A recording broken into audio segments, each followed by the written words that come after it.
To, confirm with, abide by, adhere to और confirm with आ सकता है, ठीक है। चलिए अब देखो अगला, ये वाला 75 number, I was advised not to loiter, fill in the blank, the trees outer after sunset. Loiter का मतलब होता है आप जो है इधर उधर रोते फिरना। अब आप मम्मी की भाषा में बोलते हैं तो रोते फिरना, रोते फिरना। भाई मेरे को और कोई वर्ड मेरे दिमाग में सूझ नहीं रहा है, तुम बता दो।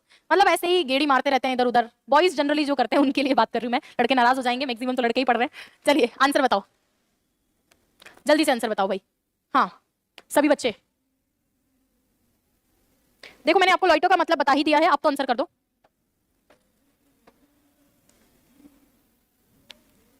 ईडियम फ्रेजेस की पीडीएफ, ठीक है डल जाएगी।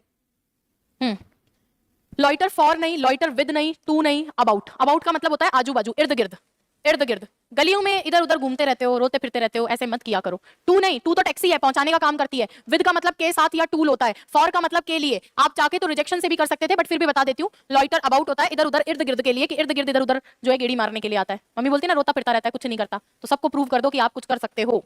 चलिए अगला देखिए, फिर से एक और क्वेश्चन आप लोगों के सामने है। मुझे ऐसे क्वेश्चन बहुत अच्छे लगते हैं जो इस तरीके से आते हैं।